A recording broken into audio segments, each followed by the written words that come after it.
உங்கள் யாவரையும் ஆண்டவராகிய இயேசுவின் நாமத்தினாலே அன்போடு கூட வாழ்த்துகிறேன். இந்த நாளிலே மனிதனாய் தேவன் நம்மை உண்டாக்கியிருக்கிறார். நாம் எல்லோரும் தேவனுடைய சாயலின்படி ரூபத்தின்படி நாம் உண்டாக்கப்பட்டவர்களாக இருக்கிறோம். அனுதினமும் நான் தேவனுடைய சத்தத்தை கேட்டு நான் வாழும்படி நான் உண்டாக்கப்பட்டிருக்கிறேன். அப்படிப்பட்ட ஒரு ஆற்றல் எனக்குள்ளாக கொடுக்கப்பட்டிருக்கிறது. அப்போ ஆண்டுடைய சத்தம் எப்படி புறப்பட்டு வரும்? தேவனுடைய வார்த்தையிலிருந்து ஒரு மனிதன் தேவனால் அபிஷேகம் பண்ணப்பட்டவர்கள் இந்த உலகம் நன்றாக இருப்பதற்காக தேவன் ஏற்படுத்தியிருக்கிற காரியங்களை அவர்கள் விலைக்கு பேசுகிறாங்க. அதை கேட்கிறவர்களுக்குள்ளாக அது தேவனுடைய வார்த்தையாகவே தேவ சத்தமாகவே அது புறப்பட்டு போகிறது. அப்படி கேட்கும் பொழுது அப்படி திறந்த மனதோடு கூட ஆண்டவர் என்னோடு கூட நீங்கள் பேசுங்கன்னு சொல்லி இந்த இடத்துல நீங்கள் வந்திருப்பீர்கள். ஆனால் நிச்சயமாக ஆண்டவர் உங்களை ஏமாற்ற மாட்டார். ஆண்டுடைய சத்தம் உங்களுக்காக புறப்பட்டு வரும். இன்றைய நாளிலும் புதிய காரியங்களை குறித்து பார்க்க இருக்கிறோம். என்ன அப்படின்னா, மனிதனை தேவன் உண்டாக்கினார். உண்டாக்கப்பட்ட அந்த மனிதனுக்குள்ளாக அவன் வாழ வேண்டிய எல்லா காரியங்களையும், அவன் வாழ்க்கைக்கு தேவையான அத்தனையுமே தேவன் அவனுக்குள்ளாக ஆற்றல் வடிவத்தில் உள்ள கொடுத்திருக்கிறார். இது ரட்சிக்கப்பட்டவர்களுக்கும் வேலை செய்து, ரட்சிக்கப்படாதவர்கள் விலங்குகள், மீனினங்கள், மரம், செடி, கொடி எல்லாவற்றுக்குள்ளுமாகவே அந்த வேலையை அது செய்யும்படி ஒன்றுக்கு ஒரு நோக்கத்தை வச்சிருக்கிறார். மரம் எதற்கு உண்டாக்கப்பட்டதோ, மீன் எதற்கு உண்டாக்கப்பட்டதோ, விலங்குகள் எதற்காக உண்டாக்கப்பட்டதோ அந்த வேலையை அது செய்வதற்காக ஆற்றல், திறமையை தேவன் ஏற்கனவே அந்த ஜீவராசிக்குள்ள வச்சிருக்கிறார். அப்ப எல்லாமே இருக்குதா? இருக்குது. எங்க இருக்குது? அதுக்குள்ளேயே இருக்குது. வெளியில நீங்க போய் கற்றுக்கொண்டு நீங்க படித்த காரியங்களாக இருக்கலாம், அல்லது மியூசிக், மற்ற வெளியிலிருந்து வருகிற அந்த கிஃப்ட்ஸ், அது இல்லை. வரங்களை குறித்து பேச வரல. மாறாக உங்களுக்குள்ளாக மறைத்து வைக்கப்பட்ட, இன்னும் செயல்படாத அநேக வெற்றிகள், அநேக தேவனுடைய ஆற்றல்கள் உள்ளுக்குள்ள மறைத்து வைக்கப்பட்டிருக்கிற காரியங்களை குறித்து நாம் அவசியம் தெரிந்து கொள்ளணும். பாருங்க, இல்லைன்னா நம்ம இருப்போம், ஆனால் எல்லாத்தையும் உள்ள வச்சிருக்கோம். ஆனால் மறைஞ்சிருக்கிறதுனால நான் வெளியில் பார்த்து மற்றவெல்லாம் நல்லா இருக்கும் பொழுது அவனை கண்டு நான் பொறாமப்படுகிற ஒரு ஆளாக இருப்பேன். எனக்கு ஒன்றும் இல்லைங்க, நான் இந்த ஜாதியில் பிறந்திருக்கிறேன், நான் இந்த படிப்பு தான் எனக்கு இருக்குது, நான் அவங்கள போல் நான் அழகா இல்லை, அவங்கள போல் எனக்கு அப்பா அம்மா இல்லை, யாரும் எனக்கு தூக்கி விடுறதுக்கு ஆள் இல்லைன்னு சொல்லி வெளியிலேயே எனக்கான ஆற்றலை நான் தேடிக்கிட்டே இருப்பேன். ஆனால் ஆண்டவருடைய பிள்ளைகளுக்கு ஆண்டவருடைய பிள்ளைகளுக்கு மாத்திரம் இல்லை, இந்த உலகத்தில் மனிதனாய் பிறந்த அத்தனை பேருக்குள்ளும் தனித்தனியான நோக்கங்கள், திட்டங்களை தேவன் இந்த பூமியில் வைத்திருக்கிறார். அந்த நோக்கத்தை நிறைவேற்றணும் அப்படின்னா முதல்ல அவன் யாருன்னு கண்டுபிடிக்கணும். அவனை உண்டாக்கின தேவன் யார்? அந்த தெய்வத்தை கண்டுபிடிக்கும் பொழுதுதான் தான் யாருங்கிறத அறிந்து கொள்ள முடியும். அப்படி நான் யாருன்னு அறிந்து கொண்ட அந்த சனப்பொழுதிலே என் வாழ்க்கையினுடைய ஆற்றல்கள் திறக்கப்படுகிறது. எனக்கு வேண்டியது எல்லாமே எனக்குள்ளே இருந்து வெளியில் வருது. ஆசைகள், விருப்பங்களாக கடவுளால் எனக்கு வைக்கப்பட்டிருக்கிற, இன்னைக்கு பார்த்தீங்கன்னா உங்கள் அப்பா அம்மாவுக்கும் மியூசிக்கும் சம்மந்தமே இல்லை, ஆனால் அந்த பிள்ளை அவ்வளோ அழகாக மியூசிக் வாசிக்கும். அவங்க அப்பா அம்மாவுக்கும் டான்ஸுக்கும் சம்மந்தமே இருக்காது, ஆனால் பிள்ளைக்குள்ளே பார்த்தீங்கன்னா அந்த மாதிரியான கிருபைகள் வெளிப்படும். அப்போ இது எல்லாமே உள்ளுக்குள்ளே இருந்து வெளியில் வர்றது. ஏதோ ஒரு ஆசை, அந்த ஆசைக்கு நேரம் அவன் ஓட ஆரம்பிக்கிறான். உள்ளே போனால் ஆட்டோமேட்டிக்காக அவனுக்குள்ளே அவனை அறியாமலே செயல்பட ஆரம்பிக்குது. அந்த சரீரம், அவனுடைய ஆவி, அவனுடைய எண்ணங்கள், விருப்பங்கள் எல்லாமே ஆற்றல்களுக்கு நேராக வெளியில் வந்துடுது. பாருங்க, அதுக்கு ரொம்ப ரொம்ப முக்கியம் தேவனோடு கூட இருக்கக்கூடிய உறவு. அப்போ இன்னைக்கு அனைவருக்கு இது தெரியாதனால நான் எப்படிலாம் நான் இருந்திருந்திருக்கலாம், ஆனால் இன்னும் நான் அந்த வாழ்க்கை நான் வாழலையே, எல்லாரை போல நானும் இருந்திருக்கலாமே, இந்த அவங்கள போல இருந்திருக்கலாமே, இவங்கள போல இருந்திருக்கலாமே, என்னால் வாழ முடியல, வயசு போய்கிட்டு இருக்குது, இன்னும் நான் ஜெயிக்க வேண்டிய காரியத்தை ஜெயிக்கல, சுதந்திரிக்க வேண்டிய காரியங்களை என்னால் சுதந்திரிக்க முடியல, என் குடும்பத்துக்கு, என் பிள்ளைக்கு, என் மனைவிக்கு செய்ய வேண்டிய கடமைகளை என்னால் செய்ய முடியலை. ஸோ அதற்கான பதிலாக ஆண்டவர் இந்த நாளில் நம்மோடு கூட பேசுகிற. இன்னைக்கு பார்த்தீங்கன்னா உலகத்திலேயே ஐஸ்வர்யமான ஒரு இடம் என்னன்னு சொல்லி ஒருத்தர் சொன்னார். உலகத்திலேயே ரொம்ப ரொம்ப ஐஸ்வர்யமான, பொக்கிஷமான புதையல்கள் நிறைந்திருக்கிற இடம் என்னன்னு பார்த்தீங்கன்னா கல்லறை. கல்லறை. ஏன் அப்படின்னா அவனுக்குள்ளாக இருக்கக்கூடிய அந்த ஆற்றல்கள், அவனுக்குள்ளாக தேவன் வைத்து அனுப்பின அந்த பொட்டென்ஷியல் எதுவுமே வாழ்நாள் முழுவதும் வெளிப்படாமல் வெளியில் உள்ள காரியங்களாலேயே வாழ்ந்துட்டு, தனக்குள்ள மறைக்கப்பட்டு பூட்டப்பட்டிருக்கிற அந்த வாழ்க்கையை வாழ்ந்துட்டு அப்படியே போய் கல்லறையில் படுத்ததனுடைய விளைவு கல்லறை இன்னைக்கு ஐஸ்வர்யமான ஒரு இடமாய் மாற்றப்பட்டதாக இருக்கிறது.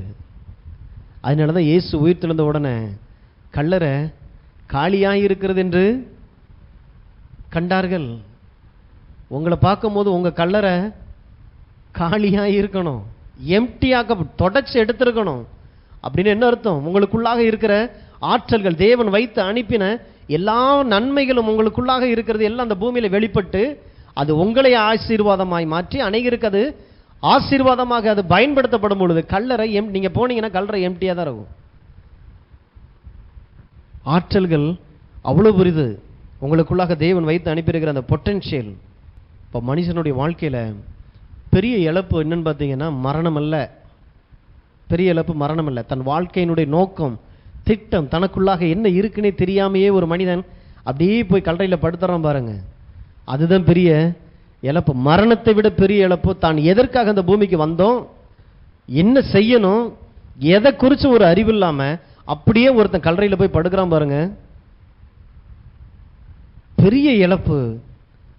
மரணம் அல்ல, ஒரு மனிதன் தன் வாழ்க்கையில அனுபவிக்காம வெளிப்படாத அந்த ஆற்றல்களோடு கூட அவன் போய் படுத்துறான். அப்ப கல்லறை எத்தனையோ பிரசங்கங்கள் பிரசங்கிக்கப்படாமலே புது புது பிரசங்கமா பண்ணியிருக்கலாம். பிரசங்கிக்கப்படாத பிரசங்கங்கள் கல்லறைக்குள்ள இருக்கு, எழுதப்படாத புத்தகங்கள் கல்லறைக்குள்ள இருக்கு, கம்போஸ் பண்ணப்படாத மியூசிக் கல்லறைக்குள்ள இருக்குது. ஏன்? வாழ்நாள் முழுசும் பாவத்திலையும் சாபத்திலையும் மனுஷன் வாழ்ந்து பாவத்துக்கே அந்த ஆசைக்கே ஓடி ஓடி ஓடி தன் வாழ்நாள் எல்லாம் வீணாக்கி கடைசியில் பார்த்தீங்கன்னா அந்த பாவமே அவனை சாகடிச்சிருது. சரீரத்தில் வியாதி, சரீரம் பாதிக்கப்படுது, அதுக்காகவே போராட ஆரம்பிக்கிறான். உள்ளுக்குள்ள என்ன இருக்குன்னே கண்டுபிடிக்கிறதுக்கான டைமே இல்லை. ஏன்? அடுத்த பாவத்தை என்ன பண்றது, இந்த பாவத்தை அடுத்து எப்படி பண்றது, யாருக்கும் தெரியாம எப்படி பண்றது, இதுலயே கவனமா இருக்கிறான். இதுக்கு தான் இயேசு அவசியம். வாலிபனே, உன் வாலிப பிராயத்திலே உன் சிருஷ்டிகரை நினைச்சிரு. ஏன்னா உனக்குள்ள தேவன் அவ்வளோ பெரிய ஆற்றல்களை உள்ள வச்சு உன்னை அனுப்பி இருக்கிறார். எத்தனையோ அழகான பாடல்கள் பாடப்படாமலே படுத்து கிடக்கு. ஏன்? வாழ்நாள் முழுதும் பாவத்திலேயே வாழ்ந்ததனுடைய விளைவு அது என்ன, எனக்குள்ள என்ன இருக்குன்னே தெரியாத அந்த அறியாமை. அப்ப ஒரு சில அதை கண்டு பயன்படுத்துகிறார்கள். மற்றவர்கள் தங்கள் கல்லறைய ஐஸ்வர்யமாக மாற்றி விடுகிறார்கள். தங்களை அழித்து கொண்டு கல்லறைய பணக்கார கல்லறையாக, ஐஸ்வர்யமான ஒரு கல்லறையாக மாற்றி விடுகிறார்கள். ஆகையினால தான் கொஞ்ச நாளைக்கு தொடர்ந்து சில வாரங்களுக்கு உங்கள் வாழ்க்கையில் தேவன் வைத்திருக்கிற உங்களுக்குள்ளாக இருக்கக்கூடிய தேவனுடைய ஆற்றல்கள் எப்படி அது வெளிப்படணும், எப்படி அதை வெளியே கொண்டு வரணும், அதை எப்படி மற்றவர்களுக்கு ஆசீர்வாதமாக இருக்கும், இதை நீங்கள் சரியாக புரிஞ்சுக்கிட்டீங்க அப்படின்னா அத்தனை பேருமே, இந்த இடத்துல இருக்கிற அத்தனை பேருமே, முதிர் வயதிலும் நீ கனி தந்து பசுமையும் புஷ்டியுமாய் இருப்பாயினா, கனி எப்போ வரும்? கனி வரணும்னா என்ன வேணும்? காய் வேணும். காய் வேணும்னா என்ன வேணும்? பூ வேணும். பூ வேணும்னா என்ன வேணும்? ஓகே, இலை வேணும். இலை வேணும்னா மரம் வேணும். மரம் வேணும்னா விதை வேணும். அப்போ உங்களுக்குள்ள இருக்கிறது முதிர் வயதிலும் கனிதந்து பசுமையும் புஷ்டியுமாய் இருப்பாய் அப்படின்னா விதையை ஆண்டவர் உங்களுக்குள்ள வச்சுட்டேன்றாரு. ஸோ அதைத்தான் இன்னைக்கு அந்த விதையை பிரித்து பார்க்கணும். உங்களுக்குள்ள என்ன இருக்கு, என்ன ஆற்றல் இருக்குது? தேவனுடைய ஆற்றல், இந்த உலக மனிதனுடைய ஆற்றல் இல்லை, தேவனுடைய ஆற்றல், ஒரு தெய்வத்தினுடைய சாயல் இன்னைக்கு உங்களுக்குள்ள இருக்கிறதுனால இந்த பூமியில் நீங்கள் வேறு பிரிக்கப்பட்டவர்களாக. அப்ப மரித்து போன அத்தனை பேரும் இந்த உலகத்தை ஐஸ்வர்யவான்களாக வாழ்ந்திருக்கலாமா? சரி, மற்றவங்களை விடுங்க, ஏழை லாசர் எடுத்துக்கிறோம். இந்த பூமியில் அவரும் ஐஸ்வர்யவானா வாழ்ந்திருக்கலாமா? ஏன் வாழல? இல்லை, நான் யோசிக்கிறோம், ஏன் வாழல? அவன் ஆசையெல்லாம் என்னவா இருந்தது? மேசையில் இருந்து விழும் துணிக்கையை தின்ன ஆசையா இருந்தான். அப்ப வாழ்நாள் எழுதும் உங்களுடைய ஆசை இன்னைக்கு என்னவா இருக்குது? அந்த ஆசை தான் உங்க வாழ்க்கையை தீர்மானிக்குது. அந்த ஆசையை தட்டி விடுற, கிளறி விடுற வேலையை தான் பரிசுத்த ஆவியானவர் செய்கிறவராக இருக்கிறார். அப்ப அத்தனை பேருமே தேவனுடைய மக்கள், இந்த பூமியில் பிறந்திருக்கிற அத்தனை பேருமே அவனை பாவின்னு சொல்லலாம், உலகம் அவனை வெறுக்கலாம், தாய் தகப்பன் அவர்களை வெறுக்கலாம். ஆனா இன்னைக்கு நான் சொல்றேன், ஆண்டவர் உங்களை நேசிக்கிறார். நீங்கள் என்ன நிலைமையில இருந்தாலும், எப்படிப்பட்ட மோசமான ஒரு வாழ்க்கையில இருந்தாலும், தேவன் உங்களை இருக்கிற வண்ணமாகவே உங்களை ஏற்றுக்கொள்கிற தேவனாக இருக்கிறார். அப்ப ஏற்றுக்கொண்டதுக்கு அப்புறம் என்ன செய்யறார்? உங்களை கழுவி சுத்திகரித்து பாவம் இல்லாத ஒரு மனிதனாக இதே சமுதாயத்துல தலை நிமிர்ந்து உங்களை நடக்க பண்ணுகிற ஒரு தேவன் இருக்கிறார். அவர்தான் இயேசு. அதனாலதான் இந்த இயேசுவுக்கு உங்க வாழ்க்கையை அர்ப்பணிக்கிறது அவசியம். அர்ப்பணிக்கும் போது ஏதோ இன்னைக்கு கொண்டு வந்து மதத்துல பேர் சேர்க்கறது இல்ல. அர்ப்பணிக்கும் போது உங்களுக்குள்ளாக உங்க ஆள் தத்துவத்தை மாற்றி எதற்காக நீங்க இந்த பூமியில உண்டாக்கப்பட்டீங்களோ அப்படி ஒரு ஆசீர்வாதமான ஒரு வாழ்க்கை வாழ்வதற்கு ஒவ்வொரு நாளும் உங்களுக்கு உதவி செய்கிறார். அதுக்கு தான் மணிக்கணக்கான பிரசங்கம். அந்த பிரசங்கத்தை கேட்க கேட்க கேட்க எனக்குள்ளே, அதனால இது ஒரு தடவை கேட்டுட்டு போற காரியம் இல்லை, ஒவ்வொரு நாளும் கேட்க கேட்க எனக்குள்ளே நான் புதிதாக்கப்படுகிறேன். எனக்குள்ளாக என் வாழ்க்கை மாற ஆரம்பிக்குது. தேவன் விரும்புகிற அந்த வாழ்க்கை எனக்குள்ளாக வெளிப்பட ஆரம்பிக்கிறது. அப்ப தேவன் உங்களை உண்டாக்கி இருப்பாரானால் நல்லா தெரிஞ்சுக்கங்க, இந்த பூமியில ஒரு மனிதன் ஒரு காரியத்தை செஞ்சா அது பயன் இல்லாத ஒரு காரியமாகவே இருக்காது. நீங்க கண்ணுக்கு பார்க்கிற எதுவுமே, இந்த பூமியில மனிதன் ஒரு காரியத்தை உண்டாக்கி இருக்கிறான்னு வைங்களேன், எல்லாமே மனிதன் உண்டாக்கி இருக்கிறான். பார்க்கும் பொழுது எதுவுமே வேஸ்ட்ன்றது இல்லை. ஒரு குப்பை தொட்டிக்கு கூட ஒரு நோக்கம் இருக்கு. எல்லா குப்பையும் கொண்டு வந்து அதுல போடணும்னு சொல்லி ஒரு நோக்கத்தோடு கூட தான் அந்த தொட்டி எங்கே வைக்கப்பட்டிருக்கிறது, டஸ்ட்பின். ஆனா தேவன் ஒண்ணு உங்களை உண்டாக்கி இருக்கிறார். வானத்தையும் பூமி உண்டாக்கி இருக்கிற சர்வ வல்லமை உள்ள தேவன் அவர் தானே உங்களை உண்டாக்குனார். முதல்ல அதே தெரிஞ்சுக்கங்க, அவர் ஒரு நாளும் பிரயோஜனமற்ற ஒரு காரியத்தை ஒரு நாளும் அவர் செய்யவே மாட்டார். அப்ப இந்த இடத்துல இருக்கிறீங்க அப்படின்னா நீங்க ஏதோ தப்பி பிறந்தவங்க இல்ல, மிஸ்டேக் இல்ல, ஏதோ தப்பி பிறந்துட்டங்க, என்னை வச்சு யாருக்கு எந்த பிரயோஜனம் இல்லை, தப்பி பிறந்தவர்கள் அல்ல. ஏன்னா உங்க அம்மா அப்பா உங்களை இங்க பெத்து எடுக்கல. அம்மா அப்பா தேவனுடைய திட்டத்துக்கு ஒரு கருவியா இருந்தாங்க. அதனாலதான் நீங்க அம்மா அப்பாட்ட போய் கேட்டு பாருங்க, என்னை எதுக்கு பெத்தீங்கன்னு கேட்டு பாருங்க, என்னடா முட்டாள் மாதிரி பேசுற அப்படின்ட்டு போயிருவாங்க. ஏன் தெரியாது உங்களுக்கு. அப்ப என்ன அர்த்தம்? அந்த தாய் தகப்பனுக்குள்ள அவர்களுடைய சரீரத்தை பயன்படுத்தி இருக்கிறார். அவர்களை பயன்படுத்தி அவங்களுக்கு குழந்தையா கொடுத்து உங்களை வளர்க்க வச்சு எல்லாமே பின்னால இருந்து இயங்குறது எல்லாமே தேவன் இயங்கிக்கிட்டு இருக்கிறார், கடவுளை இயங்கிக்கிட்டு இருக்கிறார். அப்ப நீங்கள் தேவனுடைய படைப்பா இருக்கிறீங்க. அதனாலதான் நம்மளுடைய கல்வி அறிவு இதெல்லாம் வெளிப்படுத்த முடியாது, இதெல்லாம் புரிந்து கொள்ள முடியாது. வெளிப்பாட்டின் அறிவு தேவனே உங்களுக்கு தன்னை வெளிப்படுத்துறாரு.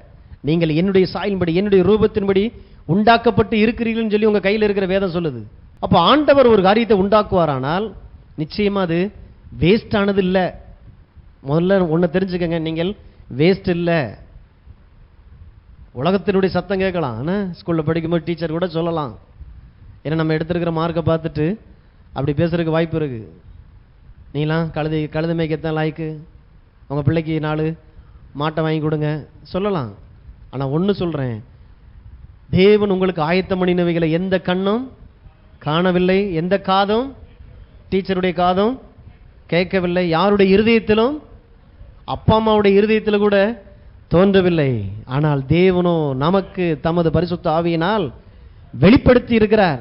அதனாலதான் இந்த ஆவியானவர் அவசியம், இந்த சர்ச்சை அவசியம், இந்த பிரசங்கம் அவசியம். கேட்கும் பொழுதுதான் ஆமா இல்ல, நம்ம இத்தனை வருஷம் நினைச்சிட்டோம், எங்க டீச்சரே சொல்லிட்டாங்க, இனிமே என் வாழ்க்கை அவ்வளவுதான், ரெடி ஆயிடுறான் மனசளவுல. ஏன்னா எல்லாம் படிச்சவங்க அனுபவஸ்தர்கள் சொல்றாங்க. ஆண்டவர் சொல்றாரு, யாருடைய உன்னை குறித்ததான திட்டம், என்னுடைய திட்டத்தை எந்த மனுஷனுக்கும் தெரியாது, எவன் காதும் கேட்கல, யாருடைய இருதயத்திலும் அது நீ இப்படி வந்துருவேன்னு சொல்லி யாருடைய இருதயத்திலும் தோன்றாது. ஆனால் உன்னை குறித்து நான் அவ்வளவுலாம் பார்த்துக்கிட்டு இருக்கேன். அதனாலதான் ஏற்ற நேரத்தில் ஏற்ற இடத்துல கொண்டு வந்து உங்களை சேர்க்கிறாரு பாருங்க. இந்த இடத்துல இன்னைக்கு நீங்க வந்து உட்கார்ந்துருக்கிறீங்கன்னா நீங்க சும்மா அப்படி வந்துட்டு போகன்றது இல்ல, தேவன் பின்பாக இருந்து இயங்குகிறார். உங்களை தூண்டக்கூடிய வார்த்தைகள் எங்கே இருக்கும், உங்களை கிளறி விடுற வார்த்தைகள் எங்கே இருக்குன்னு சொல்லி ஆண்டவர் கொண்டு வந்து உங்களை இணைக்கிறாரு பாருங்க. அதுதான் சபை. சபை ராஜாக்களுடைய கூடாரம், ராஜாக்கள் இருக்கக்கூடிய சந்திக்கக்கூடிய ஒரு இடம். இப்ப ராஜாவை போல இருக்கணுமா, ராஜாவுக்கு ஏற்ற எல்லாம் உள்ள இருக்கணும்ல. ஒரு ஊர்ல ஒரு ராஜா அவன் ரொம்ப ஏழை அப்படின்னா ஆற்றல்கள் உள்ள நிறைந்திருக்கிறது. ஏன்னா தேவன் இந்த பூமியில எல்லாவற்றையும் அப்படித்தான் உண்டாக்குகிறார். அப்ப நீங்களும் நானும் தேவனால் படைக்கப்பட்டிருக்கிறோம் அப்படிங்கிறதே நம்மை மிகுந்த மதிப்புடையவர்களாக நம்மளை பார்க்க வைக்குது பாருங்க. என்னுடைய சாயல் என்ன? தேவன் என்னை பார்க்கிறார். எப்படி பார்க்கிறார்? அவரை போல என்னை பார்க்கிறார். அப்ப நான் மதிப்பு மிக்கவன். அதனாலதான் பாத்தீங்கன்னா கெட்டகுமாரன் அப்பா வீட்டுக்கு வந்த உடனே ட்ரெஸ்ஸை மாத்த சொல்றாரு, மோதிரத்தை போடுன்றார், பாதரட்சி மாட்டி விடுன்றாரு. உள்ள பாடல் சத்தம், பாடல் எல்லாம் நடக்க ஆரம்பிக்குது. ஏன்? பிள்ளைக்குள்ள இன்னும் தன்னை அப்படி பண்ணி மேய்க்கிறவனுக்கு உண்டான அந்த புத்தியிலேயே வந்துடக்கூடாது, இருக்கக்கூடாது. அதுக்கு தான் அப்பா வீட்டுக்கு வர்றது, அதுக்கு தான் சபைக்கு வர்றது. சபை உங்களை அப்படி உணர வைக்கக்கூடிய இடத்துக்கு பேர் தான் சபை. ஏற்கனவே நான் பண்ணி மேய்ச்சிட்டு வந்திருக்கிறேன், இங்கே நான் இன்னும் வேற மாதிரி நான் ஃபீல் பண்ணேன் அப்படின்னா கொஞ்சம் யோசிக்கிறேன். நீங்கள் உட்காந்துருக்கிற இடத்த அப்பா வீட்டில் இருக்கிற ஃபீலிங் இருக்க, குற்ற உணர்வு இல்லாமல் என் கடந்த காலத்தை குறித்து ஒரு நாள் என்னை நினைக்க விடாதபடி ஒரு அட்மாஸ்பியரை உருவாக்கணும் பாருங்க. சபைன்றது அதுதான். தகப்பன் அதுக்கு தான் நம்மளை அழைத்து கொண்டு வர்றாரு. தேவனுடைய வார்த்தையை கேட்கும் போது உங்களை கட்டி எழுப்பணும் பார்த்துங்க, அப்படியே உங்களை உசுப்பேற்றி விடணும். வாழ்ந்துடலாம்டா, எனக்கு ஒரு நம்பிக்கை இருக்குது, நான் எனக்கு இந்த இடத்துல ஒரு இடம் இருக்கு, நான் பெருகும்படி நான் தேவனால் பயன்படுத்துகிற பாத்திரமாக எனக்கு கடவுள் தான் என்னை உண்டாக்கி இருக்கிறார். என் வாழ்க்கையில் என்ன மிஸ்டேக் நடந்தாலும் அதை சரி செய்கிற பொறுப்பு இன்னைக்கு அவருக்கு இருக்கு. அதனால தான் அவர் இறங்கி வந்து சிலுவையில் தன்னுடைய கடைசி சொட்டு ரத்தத்தையும் சிந்தி என்னை மீட்டெடுக்கும்படியாக பாதாளத்துக்குள்ள இறங்கி 3ஆம் நாளில் என்று இப்பவும் எனக்காகவே அவர் பரிந்து பேசிக் கொண்டிருக்கிறாராம். கிறிஸ்து அப்படின்னாலே அவர் எனக்கானவர்னு அர்த்தம். வேற மற்ற காரியங்கள் புரியுது புரியல, எனக்கு ஹெப்ரேய தெரியுது, எனக்கு கிரேக்கு தெரியுதுன்றது இல்லை. இயேசு அப்படின்னா அவர் எனக்கானவர், அவ்வளவுதான். அது ஒண்ணு தெரிஞ்சா போதும்.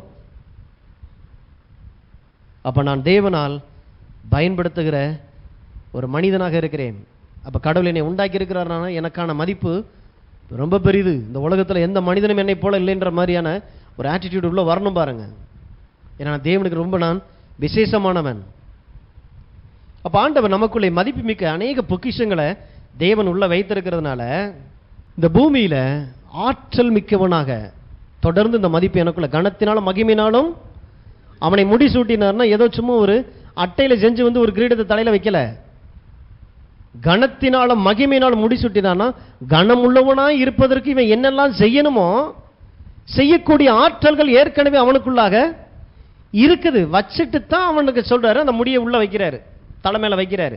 கனத்தினாலும் மகிமையினாலும் அவனை முடிசூட்டினார். அப்ப அந்த வார்த்தையை பார்க்கும் போது வெறும் கனம் தானா வராது, கனத்துக்குரியவனாக இந்த பூமி ஆசீர்வதிக்கிற ஒரு மனுஷனாய், குடும்பத்துக்கு பிரயோஜனம் உள்ள ஒரு மனுஷனாக, தன் பிள்ளைகளின் பிள்ளைகளுக்கு ஆசீர்வதிக்கப்பட்ட ஒரு மனுஷனா இருக்கும்போது அந்த பிள்ளைங்க எளிமை வந்து சொல்லுவாங்க, எங்க தாத்தா அப்படின்னு சொல்லி அவன் கண்ணை உருட்டி உருட்டி சொல்லணும்.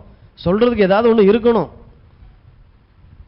அந்த கணம் வெறுமன சும்மா கணத்தினாலும் மகிமையினாலும் என்னை முடிசூட்டின தேவனே ஸ்தோத்திரம் சொல்லிட்டு போறதில்ல, கனத்துக்குரியவனாக வாழ பழகிறது. நல்லவன் தன் பிள்ளைகளின் பிள்ளைகளின் பிள்ளைகளின் பிள்ளைகளுக்கு ஆஸ்தியை சேர்த்து வைக்கிறான். அப்ப அந்த வார்த்தை இருக்குதுன்னா சேர்த்து வைக்கக்கூடிய ஆற்றல் உங்களுக்குள்ள வச்சிட்டு தான் அந்த வசனத்தை எழுதுறாரு. அதனாலதான் கர்த்தருடைய வார்த்தை 7 தரம் புடமிடப்பட்ட வெள்ளிக்கோப்பா இருக்கிறது. இதை எழுதுறமே 2024 இதெல்லாம் கேட்பாங்களே, அப்ப இந்த வார்த்தை வேலை செய்யுமா? செக் பண்ணி டெஸ்ட் பண்ணப்பட்டது. என்ன மார்க்கு? கோல்டு வாங்கும்போது என்ன மார்க் அது? அக்மார்க்கா? ஹால்மார்க். முத்திரையோடு கூட தேவனுடைய வார்த்தை வெளிப்பட்டிருக்கிறது. முத்திரையோடு கூட சீல் பண்ணப்படுது. தன்னுடைய ரத்தத்தினாலே தேவன் அந்த வார்த்தையை அவ சீல் பண்ணி இருக்கிறார். வேலை செய்யும். என்ன வேலை செய்யும்? நல்லவன் தன் பிள்ளைகளின் பிள்ளைகளுக்கு ஆஸ்தியை சேர்த்து வைக்கிறான். அப்ப நல்லவன்னா யாருன்னு பார்த்தோம்? நல்ல மனிதன் தன் இருதயமாகிய நல்ல பொக்கிஷ சாலையிலிருந்து நல்லவைகளை எடுத்து பேசுகிறவன் தான் நல்லவன். நல்லவன்னா எந்த எறும்புக்கு எந்த கெடுதலும் செய்யல, ஆனா பொண்டாட்டிக்கு பூ வாங்கி கொடுக்குற கூட காசு இல்லைன்னு சொல்ற நல்லவன் இல்ல. தேவன் வேதம் சொல்ற நல்லவனே வேற. அதனாலதான் இந்த பைபிளை மத புத்தமா தெரிஞ்சு அநேக நேரங்களில் தூக்கி போட்ட நாட்கள்லாம் உண்டு. தேடி எடுங்க, காசு கொடுத்து வாங்குங்க. உங்களை குறித்து உங்களை வெளிப்படுத்துகிற கண்ணாடி. நீங்க எப்படிலாம் வாழ்ந்திருக்கலாம், எப்படிலாம் இனிமே நீங்க வாழலாம். உங்க மனைவி என்ன யாரு, புருஷன்னா யாரு, பிள்ளைன்னா என்ன, இந்த சமுதாயத்தில் உங்களுக்கு எதுக்காக ஆண்டவர் இப்படி ஒரு குடும்பத்தை கொடுத்திருக்கிறார்? பார்க்க பார்க்க பார்க்க நான் மறுரூபப்படுகிறேன் பாருங்க. என் வாழ்க்கை மறுரூபமாகும். எப்படி தொழில் பண்ணலாம், எப்படி இந்த உலகத்தில் கஷ்டம் இல்லாமல் சம்பாதிக்கிறது, எப்படி மற்ற மனுஷன்லாம் தன்னுடைய சரீரத்தினுடைய சுகத்தை இழந்து, கணவன் மனைவிக்கு உண்டான அந்த அன்பை இழந்து, பிள்ளைகளோடு இருக்கிற அந்த பாசத்தை இழந்து கொண்டு போய் உங்களுக்காக தான் ஓடுறேன், உங்களுக்காக தான் ஓடுறேன்னு சொல்லி ஓடி ஓடி ஓடி சம்பாதிச்சு திரும்பி பார்த்தா எல்லாத்தையும் இழந்து நிற்பான். காசு மட்டும் இருக்கும். அப்படி ஒரு வேதனை உள்ள ஒரு ஐஸ்வர்யத்திற்கு ஆண்டவர் நம்மளை அழைச்சாரு. வேதத்தில் போட்டிருக்கு, கர்த்தரின் ஆசீர்வாதமே ஐஸ்வர்யத்தை தரும், அதோடு கூட வேதனையை கூட்டார். வேதனை இல்லாத ஐஸ்வர்யம், எதையும் இழந்திருக்க மாட்டீங்க. திரும்பி பார்த்தா கடவுளுடைய ஆசீர்வாதம் என்னை இங்கே கொண்டு வந்துச்சுன்னு சொல்லிடுவீங்க. அப்படி ஒரு வாழ்க்கைக்கு தான் ஆண்டவர் நம்மளை அழைத்திருக்கிறார். அப்போ ஆற்றல் பார்த்தீங்கன்னா வேதம் முழுவதும் ஆற்றல்களால் நிரப்பப்பட்ட காரியங்களை நீங்கள் சம்பவங்களை பார்க்கலாம். ஆதியாகமத்திலிருந்து வெளிப்படுத்தல் வரைக்கும் இந்த ஆற்றல்களுக்கு உண்டான சில பிரமாணங்களோடு கூட தான் ஆண்டவர் அது எப்படி வெளிப்படும், அது வந்ததுனால எப்படி இந்த பூமி ஆசீர்வதிக்கப்படும் சொல்லி இன்னைக்கு நீங்கள் பார்க்குற இந்த உலகம் ஒன்றுமில்லாத ஒரு குழந்தைக்குள்ளே இருந்து தான் வெளியில் வந்தது. இன்னைக்கு சேட்டலைட்டில் இருந்து இன்னைக்கு பார்த்தீங்கன்னா மனுஷன் பார்த்தீங்கன்னா வேற வேற கிரகத்துக்கெல்லாம் அவன் போக ஆரம்பிக்கிறான். அசாத்தியமான காரியங்களை பூமியில் கடலுக்கு ஆழத்துக்குள்ளே போய் என்ன நடக்குதுன்றதை பார்த்துட்டு வந்துடுறான். மேலே என்னெல்லாம் நடந்துகிட்டு இருக்குன்றதை பார்த்துட்டு வந்துடுறான். அவ்வளோ பெரிய ஆற்றல்கள் எங்கே இருந்தது? குழந்தையாக இருக்கிற ஒரு மனிதனுக்குள்ளாக தேவன் வைத்து அனுப்பின அந்த ஆற்றல். சும்மா இருக்க முடியல பாருங்க. சாப்பிட்டு நல்லா சந்தோஷமாக நிம்மதியாக இருறான்னா இவன் பாவேல் கோபுரம் கட்டுறதுக்கு ஒன்று கூடுறான். ஏன்? உள்ள முடியல. ஆற்றல் என்னமோ இருந்து செய்ய வைக்கிது. அவனை பண்ணினது பாவமாக இருக்கலாம், ஆனால் ஏதோ அவனை செய்ய தூண்டினது தன்னை ஆற்றல் உடையவனாக பார்க்க ஆரம்பிக்கிறான். தனக்குள்ளே இருக்கிற காரியங்களை பார்க்க ஆரம்பி. ஏன் நம்ம இதை செய்யக்கூடாது? ஏன் நம்ம இப்படி வரக்கூடாது? ஏன் பணக்காரன் தான் பணக்காரனாக இருப்பான, நான் ஏன் ஆகக்கூடாது? ஒரு நிமிஷம் யோசிச்சா போதும், என்ன செய்யலான்ங்கிற வழியை கண்டுபிடிச்சிடலாம். அதுக்கு தான் கடவுள் அவசியம். தரித்திரம் ஒரு பொழுதும் உங்களை தேவனிடையே சேர்க்கவே சேர்க்காது. ஆற்றலுடைய மனிதர்கள் எதற்கு அந்த ஆற்றல்? பிசினஸ்னா என்ன?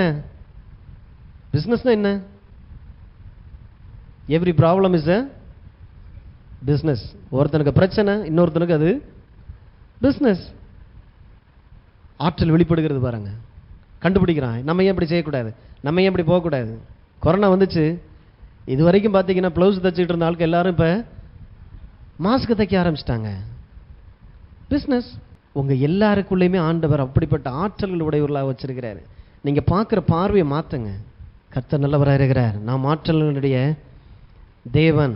அப்போ தேவன் ஒரே ஒரு மனிதனை உண்டாக்கினார், ஒரு மனுஷியத்தை உண்டாக்கினார். இன்னைக்கு இருக்கக்கூடிய கோடிக்கணக்கான ஜனங்கள் அவர் நினைச்சிருந்தா உண்டாக்கியிருக்க முடியும். ஆனால் தேவன் ஆற்றல்களை நம்புகிற தேவனாக இருக்கிறார். உங்களுக்குள்ள இருக்கிற அந்த பொட்டென்ஷியல் ஆண்டவர் நம்புறார். ஏன்னா அவரே ஆற்றல்களின் தேவனாக இருக்கிறார்.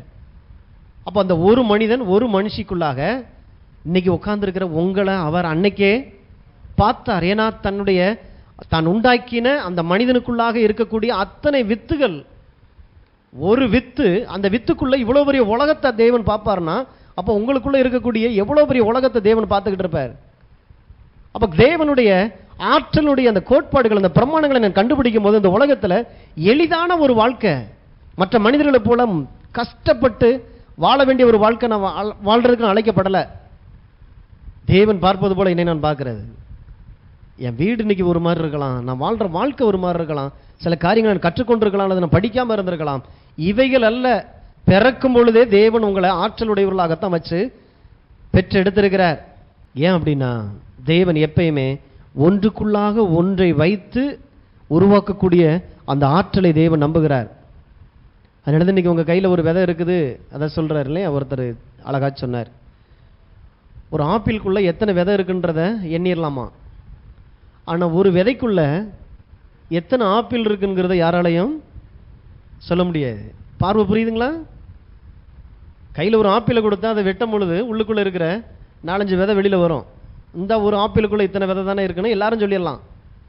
ஆனால் ஒரு விதைக்குள்ள எத்தனை ஆப்பிள்கள் இருக்குதுன்றதை யாராலையும் சொல்ல முடியாது. எப்படி? விதைக்குள்ள ஆப்பிள் இருக்கா? என்ன செய்கிறோம்? விதையை கொண்டு போய் விதைச்சு அதுக்கு தண்ணி ஊற்றி அதை வளர்க்கும் போது அது மரமாக மாறுது. அந்த மரம் வளர்ந்து பூத்து காய்த்து இன்னொரு ஆப்பிள், ஒரு ஆப்பிளாக தரும் ஒரு மரம். அப்போ அந்த ஒரு ஆப்பிளுக்குள்ளே இருக்கிற அந்த 5 விதைக்குள்ள எத்தனை ஆயிரக்கணக்கான ஆப்பிள்கள் இருக்குன்னு யாராலையும், தேவன், ஆற்றல்களின் தேவன், அவர் வைக்கிறது விதை வடிவில் தான் ஒன்னையும் உள்ள வச்சு அனுப்புறாரு. அப்போ அந்த விதைக்குள்ள இருக்கிற காட்டை பார்க்குறாரு. ஒரு காடே ஒரு விதைக்குள்ள இருக்குது. கடவுள் தான் பார்க்க முடியும். இன்னைக்கு இந்த இடத்துல இருக்கிறீங்கன்னா உங்களை சாதாரணமாக இன்னைக்கு நீங்க பார்க்கலாம், பக்கத்தில் இருக்கிறவங்க உங்களை பார்க்கலாம். ஆனால் கடவுள் உங்களை அப்படி பார்த்து இந்த இடத்துல கொண்டு வரல, உங்களை ஒரு விதையாக பார்க்கிறார். ஏன்னா அந்த விதைக்குள்ள தான் முழு உலகமே இருக்குது. மிகப்பெரிய அளவில் காடாக நீங்க வளர்ந்து போகலாம். அதை சத்துரு அப்படி ஆயிரப்படாதபடி தான் உங்களை பாதியிலே அழிக்கிறதுக்கு தான் சில பாவ காரியங்களாலும் சில தவறான பழக்க வழக்கங்களினாலும் நம்ம வாழ்க்கையை சிதைச்சு விடுறது. யாருக்கும் பிரயோஜனம் இல்லாத, இன்னும் சொல்ல போனால் எனக்கே பிரயோஜனமா இருக்காது, எனக்கு நானே பாரமாயிடுறேன். இந்த வாழ்க்கையிலிருந்து நம்ம விடுதலை ஆக்கப்படும்படி தான் ஆண்டவர் இந்த காரியங்களை பேசிக் கொண்டிருக்கிறார். தேவன் ஆற்றல்களின் தேவனாயிருக்கிறார். ஆகையினால தான் கடவுள் ஒரு விதைய இந்த பூமியில விதைக்கிறார் அப்படின்னா அதுக்குள்ளாக அநேக காடுகள், தோட்டங்கள், அநேக தோப்புகள், அநேக காரியங்கள் உள்ளுக்குள்ள இருக்குது.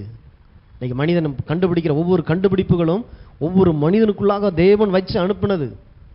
இன்னைக்கு நீங்க காண்கிற எல்லா பொருள்களும் தேவனால் வைத்து அனுப்பப்பட்ட பொருள்களாகவே இருக்குது. பாருங்க, யோவான் 12ஆம் அதிகாரம் 23, 24. யோவான் சுவிசேஷம் 12, 23, 24. அப்பொழுது இயேசு அவர்களை நோக்கி, மனுஷகுமாரன் மகிமைப்படும்படியான வேலை வந்தது. மெய்யாகவே மெய்யாகவே நான் உங்களுக்கு சொல்லுகிறேன், கோதுமை மணியானது நிலத்தில் விழுந்து சாகாவிட்டால் தனித்திருக்கும், செத்ததை ஆகில் மிகுந்த பலனை கொடுக்கும். இந்த விதையை குறித்து அறிவுள்ள தேவன் தான் இதை சொல்றார். கோதுமை மணியானது மண்ணில் விழுந்து செத்தால் மிகுந்த பலனை கொடுக்கும். ஏன்னா தன்னை விதையாக பார்க்கிறார். இயேசு தன்னை பத்தி பேசுறார். பிதாவாகிய தேவன் என்னை இந்த பூமியில விதையாக அனுப்பி இருக்கிறார். அப்ப எனக்குள்ளாக இருக்கிற உங்களை அன்னைக்கே பிதா பார்த்துட்டாருன்னு சொல்லி தான் இந்த இயேசு சொல்றார். அப்ப இயேசு இந்த பூமியில வர்றார். நம்ம நினைக்கிறோம் அவர் ஏதோ ஒரு மாட்டுக்கொட்டையில பிறந்தார், ஐயோ போகாம வாழ்ந்தார், எல்லாரும் பிடிச்சி சிலுவையில் அடிச்சிட்டாங்க, ஏதோ கடவுளுடைய கிருபையினால அவர் 3ஆம் நாளில் உயிர் தெழுந்துட்டார்னு. ஆனா வேதம் தெளிவா சொல்லுது, தன் வாழ்வை ஒரு விதைக்கு ஒப்பிட்டு பேசுகிறார். எதை சாதிக்க இயேசு இந்த பூமியில வந்தார்? எதுக்காக அவர் மரித்தார்? எதற்காக அவர் உயிர் தெழுந்தார்? இதெல்லாம் செய்யல அப்படின்னா அவருடைய ஆற்றல் வீணாயிருக்கும். இந்த சிலுவைக்குள்ள அவர் போகல, அவர் அடிக்கப்படலை, அவமானப்படலை, பாதாளத்துக்குள்ள போகல அப்படின்னா அவருக்குள்ளாக தேவன் வைத்து அனுப்பின ஆற்றல் எல்லாமே வீணா போயிருக்கும். அப்ப என்ன சொல்றாரு, ஒரு விதை மண்ணில், நம்ம நினைக்கிறோம் மண்ணில் விழுந்து காணாம போயிடுச்சுன்னு. மண்ணில் விழுந்து வீணா போகல. மண்ணில் விழுகிறது எதுக்குன்னா உடைச்சு அநேக விதைகள், அநேக அறுவடையை கொண்டு வரும்படிக்கான ஒரு செயல் அந்த விதை இறங்கி இருக்குது. அப்ப தேவன் தன்னையே ஒரு விதையாகவே பார்க்கிறார். தனக்குள்ளாக அந்த விதைக்குள்ளாக தேவன் அவ்வளவு பெரிய ஆற்றல்களை தேவன் வைத்து இந்த பூமிக்குள்ளாக அனுப்பும் போது அது பெரிய மரமா, அன்னைக்கு பிரம்மாண்டமா வளர்ந்து நிற்கிற ஒரு மரம், ஒரு காலத்துல ஒரு சின்ன விதை, அந்த விதைக்குள்ளதான் இவ்வளவு பெரிய மரம் இருந்தது. அதனாலதான் எபிரேயர்ல போட்டிருக்குது, தமக்கு முன்பாக வைத்திருந்த சந்தோஷத்தின் பொருட்டு அவமானத்தை சகித்தாராம். சிலுவையை சகித்தார், அவமானத்தை எண்ணாமல் சிலுவையை சகித்தார். ஏன்? இன்னைக்கு இருக்கிறத நான் பார்க்கல, நான் ஒரு விதையா வந்திருக்கிறேன். விதைக்கு செய்யப்படுற காரியத்தை பார்க்கும் பொழுதுலாம் பார்த்தீங்கன்னா அது ஏதோ சாணிக்குள்ளேயும் அது மண்ணுக்குள்ளேயும் சகதிக்குள்ளேயும் கிடக்கும் பொழுது அது உடைச்சு வெளியில வந்து மரமா நிற்கிற ஒரு காரியத்தை அதை பார்க்குது. அப்ப கிறிஸ்து தன்னை அப்படி பார்க்கிறார். என் மூலமாக நான் விதையாக விதைக்கப்படும் பொழுது என் மூலமாக அறுவடையா இன்னைக்கு வந்து நிற்கிற கோடிக்கணக்கான ஜனங்கள் வரப்போறாங்க, அநேக கிறிஸ்துக்கள் இன்னைக்கு வரப்போறாங்கிறத அன்னைக்கு அவர் பார்த்ததுனால இந்த ஆற்றல் மேல அவர் அவ்வளவு நம்பிக்கை உடையவராக இருந்தது. அந்த வசனத்தை சொல்றாரு, கோதுமை மணியானது மண்ணில் விழுந்து அழியும் பொழுது அது மிகுந்த பலனை கொடுக்கும். அப்ப இயேசு என்னும் விதைக்குள்ள தேவன் உங்களையும் என்னையும் கண்டார். சில நேரங்களில் விதைக்கும் போது கண்ணீரோடு விதைக்கிறோன்னா வேதம் சொல்லுதுல, கண்ணீரோடு விதைக்கிறவர்கள் கம்பீரத்தோடு அறுப்பார்கள். அப்ப அறுவடைன்னு ஒண்ணு இருக்கு, விதைன்னு ஒண்ணு வந்துருச்சுன்னா அறுவடைக்காகத்தான் அந்த விதையே. மிகுந்த பலன் ஒண்ணு இருக்குது. விவசாயிலாம் பாருங்க, அந்த விதைக்கிற நாட்கள்ல பாருங்க, அவங்க ஆளே வேற மாதிரி இருப்பாங்க. அந்த கடின உழைப்பு, அந்த வெயிலில் போய் அவங்க உடம்பெல்லாம் பார்த்தீங்கன்னா கருத்து போய் மெலிஞ்சு போயிருப்பாங்க. ஆனால் அறுவடைன்னு ஒன்று வரும் பொழுது அரிக்கட்டை அப்படி தூக்கி தலை மேலே வச்சுட்டு அப்படி நடந்து வரும் பொழுது அவ்வளோ வெயிட்டாக இருக்கும். ஆனால் மூஞ்சில் ஒரு கம்பீரம் இருக்கும் பாருங்க.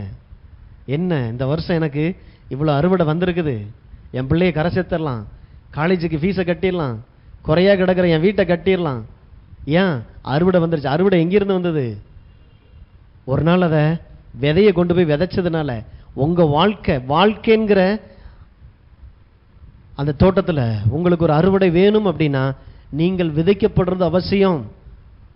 உழைக்கணும், நல்லா உழைக்கணும். வேதம் அதுக்கெல்லாம் வேலைக்கெல்லாம் குறை சொல்லலை. நல்லா வேலை பார்க்கணும், நல்லா சம்பாதிக்கணும். ஆனால் நீங்கள் கிறிஸ்துவுக்காக உங்களுக்குள்ளாக தேவன் வைத்து அனுப்பின அந்த ஒரு ஆற்றல் வெளிப்படும் பொழுது உங்களுக்கு ஈக்குவலாக அந்த பூமியில் வேற யாருமே அதில் நிற்க முடியாது.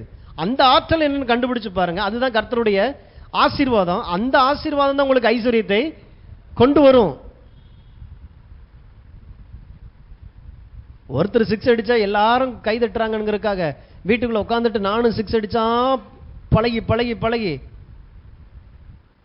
அவருக்கான வேலையை அவர் பார்க்குறாரு, எனக்கான வேலையை நான் பார்க்கணும். காப்பி அடிக்கிறது பாருங்க. ஒரு ஏரியாவில் ஏதோ ஒரு கடை நல்லா சக்ஸஸாக போச்சுனாக்கு திடீர் 4 தடவை போயிட்டு வர்றது, போயிட்டு வந்த உடனே மனசு ஒன்று சொல்லும், ஓ கல்லாவே எட்டி எட்டி பார்க்க வேண்டியது. இவனுக்கு இவ்வளோ கல்லாது கட்டுதா. அப்படியே பார்த்தீங்கன்னா ஏத்தாப்புல ஒரு கடையை போட்டுற வேண்டியது. கடைசியில் அவன் எவ்வளோ தூரத்துக்கு அது மெனக்கெடுத்திருப்பான், எவ்வளோ சர்வே பண்ணியிருப்பான், எவ்வளோலாம் அதை மெடிடேட் பண்ணி இந்த ஜனங்களுக்குள்ளே இப்படி செய்யணுமே, அதுக்கு இந்த லொக்கேஷன் தான் சரின்னு சொல்லி எவ்வளோ வேலைகள் உள்ள ஒரு தொழில் தொடங்குறதுக்கு பின்னால் இருக்குது. அது எதையுமே பார்க்கறது இல்லை. கல்லாம் நிறைஞ்சிருக்குன்னா அப்போ நம்மளும் கடையை போட்டால் கல்லாம் நிறைஞ்சிரும். கொஞ்சம் நல்லா பார்த்தீங்கன்னா கடனாளி ஆகிட்டு கல்லாவை மூடிட்டு ஓட வேண்டியது. ஏன்னா அவர் நான் இல்லை, நான் வேற. ஒவ்வொருத்தருமே வேற. கடவுளுடைய படைப்பு பாருங்க. ஏன் இன்னைக்கு ஆதாரம் நம்புறாங்க? ஆதாரம் என்ன எப்படி நம்ப முடியுது? போனோம், உட்கார சொன்னாங்க, கண்ணை நல்லா விழிச்சு பார்க்க சொன்னாங்க, விழிச்சு தான் பார்த்துக்கிட்டு தான் டப்புன்னு ஃபோட்டோ எடுத்துட்டாங்க. ஆதாரில் படமாக வந்துருச்சு. பார்த்தா அது என்னை போல இல்லைன்றாங்க. கைரேகை வைக்க சொல்கிறாங்க. ஒவ்வொரு மனிதனுக்கும் தனித்தனி கடவுளுடைய படைப்பை இன்னைக்கு இந்திய தேசம் அதை அடையாளமாக வைக்கிது பாருங்க. நீங்கள் வேறேன்னு சொல்லி கொடுக்குறாங்க. உங்கள் கார்டை என்ன சொல்லுது? ஆதார் கார்டு என்ன சொல்லுது? இந்த உலகத்தில் உன்னை போல ஒருத்தருமே இல்லை அப்படின்னா அதை குறித்து நான் சந்தோஷப்படணும், என்னை நானே மதிப்பு மிக்கவனா பார்க்கணும். ஆதார் கார்டில் இருக்கிற போட்டோ பார்த்துட்டு இதுவா நான் அப்படின்னு பார்த்துடக்கூடாது. என்னை நான் மதிப்பு மிக்கவனா பார்க்கக்கூடிய ஒரு வேலை அது. அப்போ ஆதார நான் வித்தியாசமாக பார்க்க மாட்டேன் பாருங்கன்றாரு. ஏன்? என்னை உண்டாக்கின தேவன் என்னை எவ்வளவு தனித்துவம் மிக்கவராக என்னை உண்டாக்கி இருக்கிறார். என்னை போல ஒருத்தரும் இல்லைன்னா அப்போ என்னை எவ்வளவு விசேஷமானவராக என்னை உண்டாக்கியிருப்பார். ஆண்டவரே உமக்கு ஸ்தோத்திரம். இதைத்தான் தாவீது சங்கீதம் 8 லட்சம் ஆண்டவரே சூரியனையும் சந்திர நட்சத்திரங்களை பார்க்கும் பொழுது மனிதனாகி என்னை நீ நினைப்பதற்கு விசாரிப்பதற்கு நான் எம்மாத்திரமா இருக்கிறேன். எனக்கு உமது கரத்தின் கிரிகளின் மீது ஆளுகையை நீர் தந்திருக்கிறீரே. அப்போ ஆளுகை செய்யக்கூடிய ராஜாவாக மட்டும்தான் மனசில் வச்சு ஆண்டவர் உங்களை உண்டாக்கி இருக்கிறார். நீங்கள் பாவியாகணும், கஷ்டப்படணும், கஷ்டப்பட்டதுக்கப்புறம் மனம் திரும்பி வரணும், அதுக்கப்புறம் உங்களை திரும்ப தம் பிள்ளைய, இந்த திட்டம்லாம் ஆண்டவர்கிட்ட இல்லை. உங்களை உண்டாக்கும் பொழுதே ராஜாக்களாக ராஜாத்திகளாக மாத்திரம் தான் ஆண்டவர் வச்சு உங்களை உண்டாக்கி இருக்கிறார். அப்போ நான் படைப்பு நிமித்தமாக நான் வித்தியாசமானவனாக இருக்கிறேன், மதிப்பு மிக்கவனாக இருக்கிறேன். தேவன் எனக்குள்ளாக அவருடைய ஆற்றல்கள் திறமைகளை உள்ள வைத்து அனுப்பியிருக்கிறார்.